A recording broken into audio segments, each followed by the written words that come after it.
A segunda cimeira entre a União Europeia e a Moldova, que decorre esta segunda-feira em Bruxelas, é uma prova dos progressos das reformas institucionais de Chisinau, afirmou o vice-primeiro-ministro e ministro dos Negócios Estrangeiros do país, Mihai Popsoi, à Euronews. Na semana passada, a Moldova atingiu um marco no processo de adesão à União Europeia, com o início das negociações sobre questões essenciais, como o Estado de Direito, o sistema judicial e os direitos fundamentais num país candidato. It is very much in our interest, in the interest of Moldovan citizens, to make sure that we consolidate Moldovan institutions, that we make democratic consolidation irreversible, that we deliver to the promise we made to our citizens to combat effectively corruption, to consolidate democratic freedoms. Paralelamente às negociações de adesão à União Europeia, Chisinau tem de lidar com a desinformação russa e com a questão da Transnistria. The two tracks, the European integration and the reintegration of the Transnistrian region, are two parallel tracks, because otherwise we would give the Kremlin leverage and de facto veto over our accession process. But we're working hard to make sure that all Moldovan citizens benefit like they had already benefited from the deep and comprehensive free trade area, which the Transnistrian region of Moldova has benefited a lot as well. Depois de a Moldova ter apresentado o seu pedido de adesão à União Europeia em março de 2022 e ter recebido o estatuto de candidato pouco tempo depois, as negociações de adesão foram formalmente iniciadas em junho de 2024. O candidato de direita radical, Abelardo de la Espriella, apoiado pelo presidente dos Estados Unidos, Donald Trump, venceu por uma margem estreita as eleições presidenciais na Colômbia. De la Espriella, advogado e empresário, nunca antes ocupou um cargo público. Impôs-se ao senador progressista Iván Cepeda. A vitória do candidato conservador deve impulsionar políticas que revertam a agenda do presidente cessante, Gustavo Petro, planos que Cepeda tinha prometido continuar caso vencesse. Esta é a noite que marca o início de uma nova história para a nação. La noche en la que empieza una nueva era, un cambio de orden. La patria, milagro. Acaba de ganar la democracia, acaba de ganar Abelardo de la Espriella, una fórmula absolutamente democrática que tiene todo por sacar adelante a nuestro país después de 4 años muy complejos, muy difíciles. Muitos colombianos prometem resistência ao governo de direita. Milhares de manifestantes de esquerda saíram às ruas de Cali e Bogotá este domingo. Que elijan la guerra, la destrucción de nuestro país y no muchas oportunidades como el continuismo con Cepeda. Em Cali, terceira maior cidade do país, eclodiram confrontos entre a polícia e os manifestantes que queimaram bandeiras dos Estados Unidos, enquanto a polícia utilizou gás lacrimogéneo para os dispersar. As vendas de gasolina na Crimeia, ocupada pela Rússia, foram suspensas a partir da manhã de domingo, à medida que a crise de combustível se agrava na península. Segundo o chefe do território anexado, nomeado por Moscovo, o combustível será vendido apenas a agências governamentais que garantam o funcionamento e a segurança da República da Crimeia. Isto acontece num momento em que os ataques de Kiev à indústria energética russa estão a provocar uma grave crise de combustível na Crimeia, com longas filas nas estações de serviço e оферта лимитада. С 9:00 на крымских АЗС отпуск топлива за наличный и безналичный расчет и за талоны юридическим и физическим лицам будет прекращен. Топливо будет отпускаться только службам, государственным службам, которые обеспечивают жизнедеятельность и безопасность Республики Крым.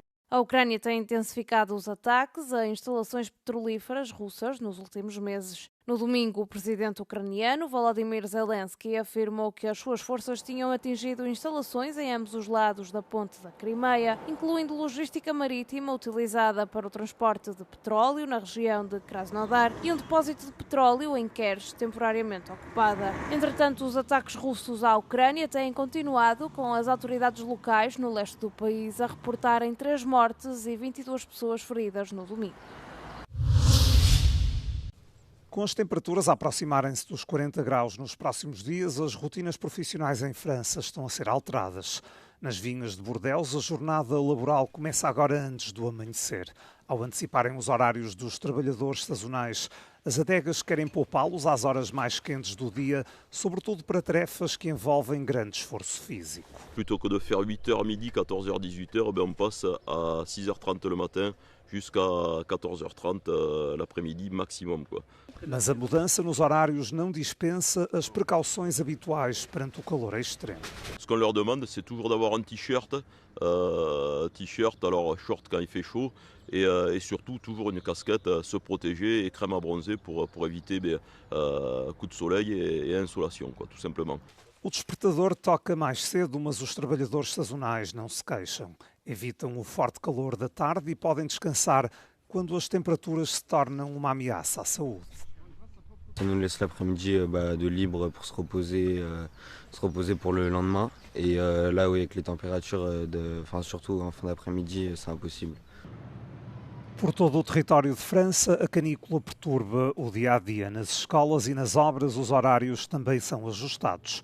Os transportes públicos estão a ser monitorizados e 71 comboios já foram suprimidos.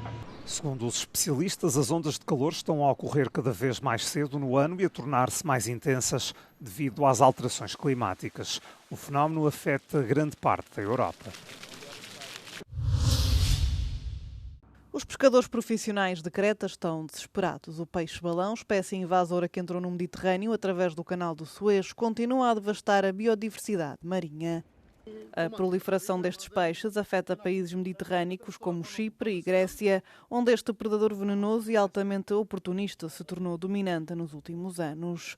Para além de conterem uma poderosa toxina que os torna mortais se consumidos, estes peixes têm mandíbulas excepcionalmente fortes, capazes de morder madeira e metal. Έφαγε το ψάρι, κόψε το σκηνή. Κοίτα ζημιές.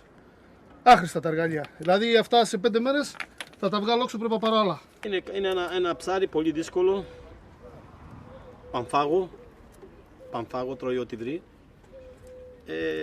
Δεν τον ενοχλάει κανένας. Έχει γεμίσει θάλασσα λιοντόψαρα και λαγόψαρα και τρομπέτες. Όλο ξενικά είδη. Και δεν έφτιαξε ένα καλό ψάρι, όλο κακά. Os pescadores pedem por isso ao governo que implemente de imediato um programa de subsídios para a remoção desta espécie, permitindo que os profissionais capturem os animais, reduzindo a sua população e os danos provocados aos meios de subsistência. Έχουμε κάνει μελέτες και έχουμε δει ότι έχει μεγάλη επίπτωση στους αλιείς, στις παράκτιες αλίες. Έχουμε εκτιμήσει αυτή τη ζημιά γύρω στις 8.500 ευρώ ετησίως για κάθε σκάφος. O peixe-balão foi registado pela primeira vez na Grécia em 2005, em Creta e nas ilhas de Dodekaneso. 20 anos mais tarde, encontram-se agora em todo o país, com os cientistas a alertarem para os perigos do consumo da espécie. Η τετροδοτοξίνη είναι πάρα πολύ επικίνδυνη τοξίνη εφόσον καταποθεί. Προκαλεί καρδιακή ανεπάρκεια, σταματάνε να λειτουργούν οι πνεύμονες. Γενικά θέλει πάρα πολύ μεγάλη προσοχή. A investigação está também em curso para encontrar formas de neutralizar a toxina, podendo torná-la útil e rentável.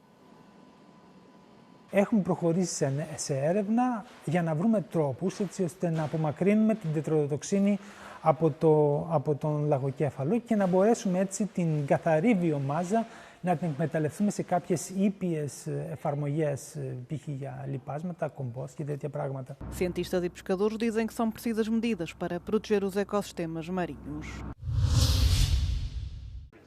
Há projetos que desafiam o tempo e depois há a Sagrada Família. No coração de Barcelona, a obra-prima de Antoni Gaudí está quase concluída, mais de 140 anos após o início da sua construção. Um milagre que coincide com o centenário da morte do brilhante arquiteto.